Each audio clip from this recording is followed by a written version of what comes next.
Hello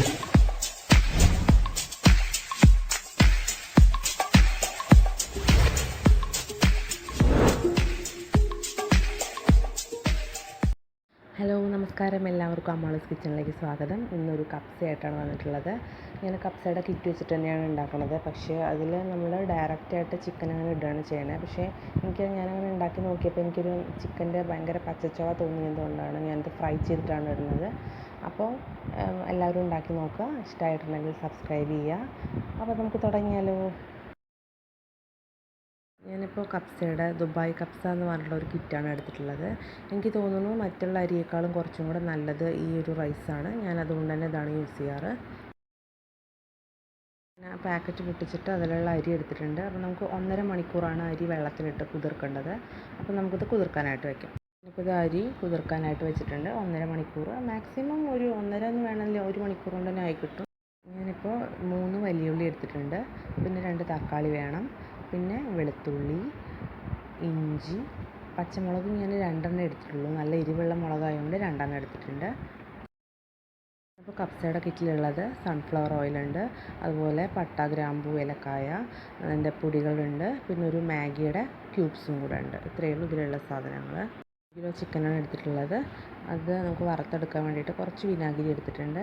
പിന്നെ കുറച്ച് കറിവേപ്പില, മഞ്ഞൾപ്പൊടി, മുളക് പൊടി, കുരുമുളക് പൊടി, ഉപ്പ്, ഇത്രയും വെച്ചിട്ട് നമുക്ക് ഒന്ന് പുരട്ടിയെടുക്കാം.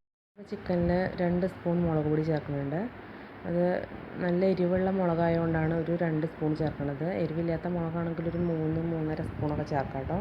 ഞാനിപ്പോൾ 2 സ്പൂൺ ചേർത്തിട്ടുണ്ട് മുളക് പൊടി. അതുപോലെ മഞ്ഞൾപ്പൊടി ആവശ്യത്തിന്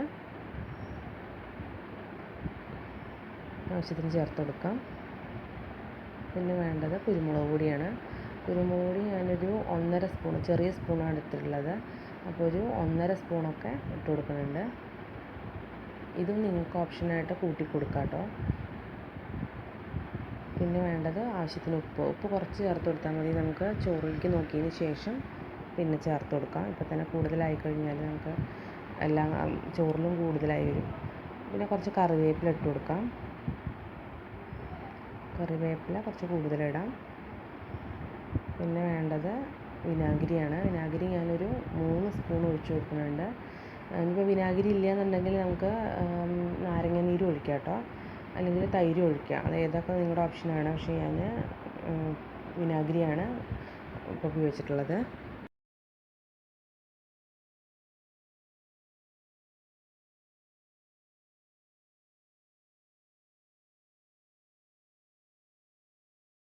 എല്ലാം കൂടെ ചേർത്തിട്ട് നന്നായിട്ടൊന്ന് മിക്സ് ചെയ്തെടുക്കാം. എന്നിട്ടത് കുറച്ച് നേരം ഒന്ന് റെസ്റ്റ് ചെയ്യാനായിട്ട് വയ്ക്കാം.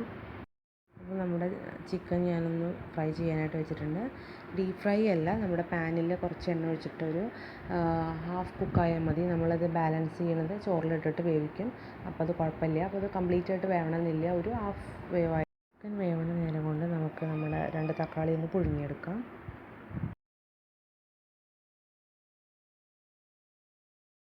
ഇപ്പോൾ പുഴുങ്ങിയെടുത്ത തക്കാളി അതിൻ്റെ ചൂടൊക്കെ പോയിട്ടുണ്ട്. അപ്പോൾ അതിൻ്റെ തോല് കളഞ്ഞിട്ട് നമുക്കൊന്ന് മിക്സിയിലിട്ടിട്ടൊന്ന് അരച്ചെടുക്കാം.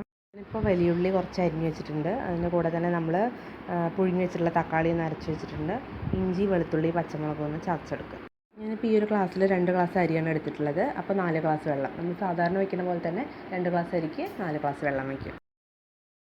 ഒരു ചെമ്പ് അടുപ്പത്ത് വെച്ചിട്ടുണ്ട്. അതിലേക്ക് കുറച്ച് സൺഫ്ലവർ ഓയിൽ ഒഴിച്ച് കൊടുക്കുക. പകുതി ഒഴിച്ചാൽ മതി, ഒരുപാട് ഒഴിക്കണ്ട. പാക്കറ്റിലുള്ള പട്ട, ഗ്രാമ്പൂ, ഏലക്കായൊക്കെ എണ്ണയിലേക്ക് ഒന്ന് ഇട്ട് കൊടുക്കാം. ഉള്ളി എരിഞ്ഞതും കൂടെ അതിലേക്ക് ഇട്ട് കൊടുത്തിട്ടുണ്ട്. അതിലേക്ക് കുറച്ച് ഉപ്പ് കൂടെ ചേർത്ത് കൊടുക്കാം. വെള്ളം ഒന്ന് തിളപ്പിക്കാനായിട്ട് വയ്ക്കുകയാണ്. ഏകദേശം ഒന്ന് തിളയ്ക്കാനായിട്ടുണ്ട്. ഗ്യാസ് ഓഫ് ചെയ്യാം. നമ്മുടെ ഉള്ളി നന്നായിട്ട് വഴറ്റിയെടുത്തിട്ടുണ്ട്. അതിലേക്ക് നമ്മുടെ ഇഞ്ചി, വെളുത്തുള്ളി, പച്ചമുളകിൻ്റെ പേസ്റ്റും കൂടെ ഇട്ട് കൊടുക്കാം. പച്ചമണം പോയതിന് ശേഷം ഞാനതിലേക്ക് നമ്മുടെ തക്കാളി അരച്ച് വെച്ചതും കൂടെ ചേർത്ത് കൊടുക്കാം. ഇതൊന്ന് വഴറ്റിയെടുത്തതിന് ശേഷം നമ്മുടെ തിളപ്പിച്ച് വെച്ചിട്ടുള്ള വെള്ളം മുഴുവനായിട്ട് ഇതിലേക്ക് ഒഴിച്ചു കൊടുക്കാം. ഈ ഒരു മസാല നമുക്കിതിലേക്ക് ഇട്ട് കൊടുക്കാം. ഒരു പാക്കറ്റ് മുഴുവനായിട്ട് ഇട്ട് കൊടുക്കാം, കംപ്ലീറ്റ് ആയിട്ട് ഇട്ട് കൊടുക്കാം. അതിന് ശേഷം ഒന്ന് ഇളക്കിയതിന് ശേഷം നമ്മുടെ മാഗി ക്യൂബ്സും കൂടെ അതിലേക്ക് ഇട്ട് കൊടുക്കുകയാണ്. എന്നിട്ട് ഒന്നും കൂടെ നന്നായിട്ട് ഇളക്കി കൊടുക്കാം. ഇതുപോലൊരു കട്ടയാണ്. ഇതിലേക്ക് കുറച്ചും കൂടെ ഉപ്പ് ചേർത്ത് കൊടുക്കാം. നമ്മൾ ചിക്കനിൽ കുറച്ച് ഉപ്പ് ഇട്ടിട്ടുണ്ട്, കുറച്ചുകൂടെ ഉപ്പ് ഇട്ട് കൊടുക്കാം. കൂടെയുള്ള ഈ നാരങ്ങ മുഴുവനായിട്ട് അതിലേക്ക് ഇട്ട് കൊടുക്കാം. ഇതൊന്ന് അടച്ചു വയ്ക്കാം, തിളയ്ക്കുന്നവരെ ഒന്ന് അടച്ചു വയ്ക്കാം. അപ്പോൾ നന്നായി തിളച്ച് വന്നിട്ടുണ്ട്. ഞാൻ ഇതിലേക്ക് നമ്മുടെ വറുത്ത് വെച്ച ചിക്കൻ ഇട്ട് കൊടുക്കുകയാണ്. ചിക്കൻ ഇട്ട് കൊടുത്തിട്ട് നന്നായിട്ടൊന്ന് ഇളക്കി യോജിപ്പിക്കും. നമ്മൾ കഴുകി ഊറ്റി വെച്ചിട്ടുള്ള അരി ഇതിലേക്ക് ഇട്ട് കൊടുക്കുകയാണ്. അരി മുഴുവനായിട്ട് ഇതിലേക്ക് ഇട്ട് കൊടുത്തിട്ടുണ്ട്. നന്നായിട്ടൊന്ന് ഇളക്കി യോജിപ്പിച്ചതിന് ശേഷം ആദ്യം ഒന്ന് ഫ്ലെയിം കൂട്ടി വയ്ക്കുക. പിന്നെ ഒന്ന് തിളച്ചതിന് ശേഷം നമുക്ക് ലോ ഫ്ലെയിമിൽ ഇട്ടിട്ടൊന്ന് വയ്ക്കാം. ആ സമയം കൊണ്ട് നമുക്ക് നമ്മുടെ സോസ് ഉണ്ടാക്കാനുള്ള സാധനം എന്തൊക്കെയാണെന്ന് നോക്കാം. സോസ് ഉണ്ടാക്കാനായിട്ട് കുറച്ച് മല്ലിയില എടുത്തിട്ടുണ്ട്, 2 പച്ചമുളക്, ഒരു ഇഞ്ചിയുടെ കഷ്ണം. നേരത്തെ നമ്മൾ ഇതിലേക്ക് അരച്ച് വെച്ചിട്ടുള്ള ടൊമാറ്റോയുടെ പേസ്റ്റിൽ നിന്ന് കുറച്ച് പേസ്റ്റ് മാറ്റി വെച്ചിട്ടുണ്ട്. ഇല്ലെങ്കിൽ നമ്മൾ ആദ്യം ചെയ്ത പോലെ കുറച്ച് പുഴുങ്ങി എടുത്തിട്ടൊന്ന് അരച്ചെടുത്താലും മതി. പിന്നെ കുറച്ച് സുർക്ക ചേർത്തിട്ടുണ്ട്. ഇവിടെ സോസ് റെഡിയാക്കി വെച്ചിട്ടുണ്ട്. ഇതിലേക്ക് നമുക്ക് 1 സ്പൂൺ സുർക്ക ഒഴിച്ചു കൊടുക്കാം. അതിൻ്റെ കൂടെ തന്നെ ആവശ്യത്തിന് ഉപ്പും കൂടെ ഇട്ടിട്ടൊന്ന് ഇളക്കി കൊടുക്കാം.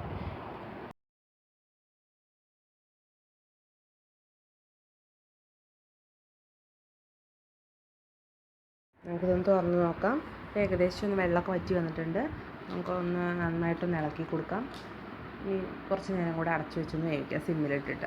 ഇതിങ്ങനെ 5 മിനിറ്റും കൂടെ ഒന്ന് അടച്ചു വെച്ചതിന് ശേഷം തുറന്ന് നോക്കാം. അപ്പോൾ നമ്മുടെ കപ്സ റെഡി ആയിട്ടുണ്ട്. ചൂടോടെ ആ സോസിൻ്റെ കൂടെ കഴിക്കാൻ നല്ല ടേസ്റ്റാണ്. അപ്പോൾ എല്ലാവരും ട്രൈ ചെയ്ത് നോക്കണം. നിങ്ങളുടെ നിർദ്ദേശങ്ങളും അഭിപ്രായങ്ങളൊക്കെ അറിയിക്കണം. അപ്പോൾ മറ്റൊരു ഡിഷുമായിട്ട് വീണ്ടും കാണുന്നവരെ താങ്ക് യു.